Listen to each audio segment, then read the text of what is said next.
The battlefield around Arius refused stillness. It surged, fractured, and reassembled into a theater of intent where every motion carried consequence.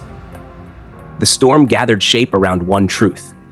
This fight revolved around control, over time, over probability, over fear itself. Venom stood at its center, calm as if anchored beyond chaos, and he understood the thesis before anyone else could articulate it. Victory here belonged to the side that dictated rhythm.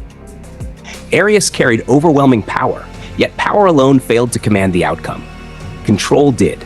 Venom moved first, and he moved with purpose. His nails vibrated with lethal frequency, slicing through space as he invoked Doom Enemy.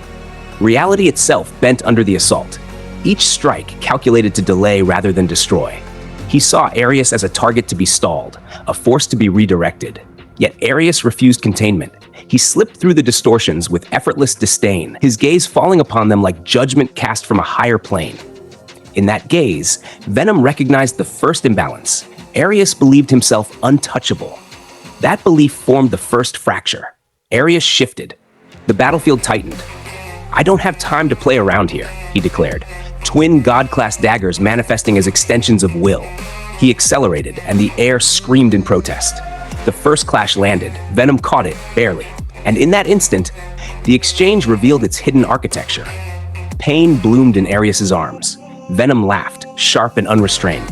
"Look at that, huh? Pretty lucky that I got both of them in." His claws had embedded deep. Strength played no decisive role in that moment.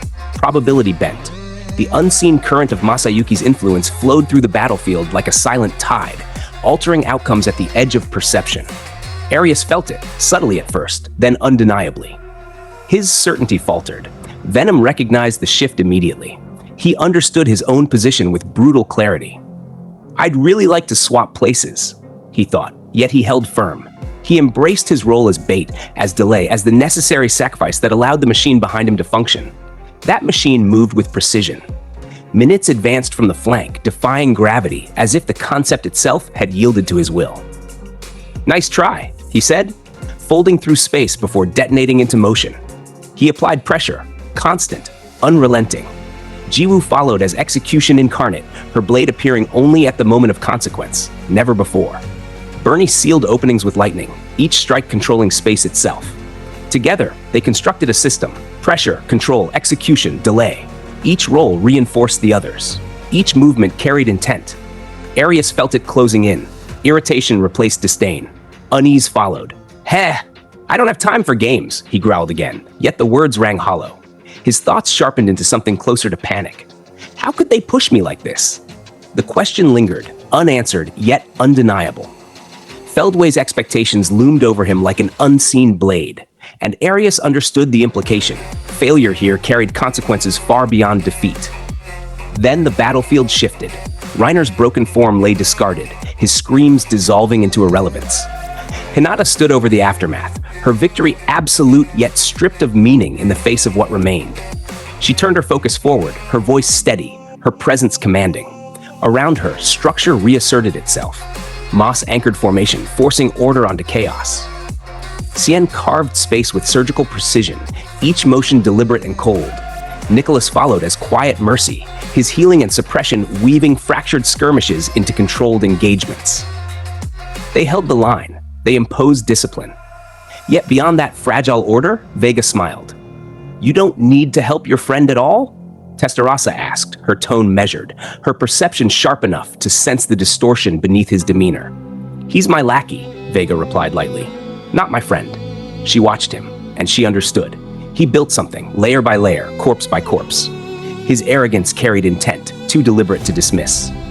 When he spoke again, his voice carried revelation. "Awaken, Dracobeasts," the ground answered. Corruption spread through fallen bodies, dissolving flesh, armor, essence into a single rising mass. Moss reacted instantly. "Gather everyone up." The command executed without hesitation. Venom, Cien, Bernie pulled back, repositioned, preserved. They moved as a unit because fragmentation meant death. Reiner saw too late. "Vega, Vega, my brother, help me." His plea fractured against indifference. Vega smiled. "If you'll lend me your aid, I'll help you as many times as you need." Hope twisted into betrayal. The sludge consumed him. Arius followed. Rage erupted, then collapsed into panic.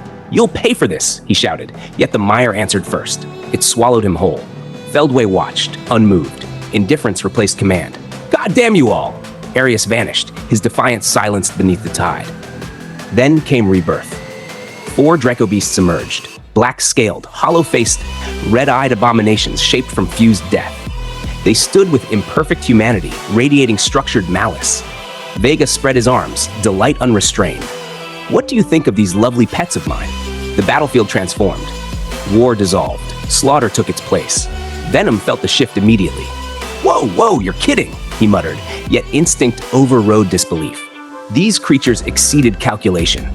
Each one surpassed elite thresholds, yet numbers held no relevance. Their perception relied on magic sense, perfect awareness without hesitation, without fear. They existed as pure function, fighting machines. Hinata assessed them with ruthless clarity.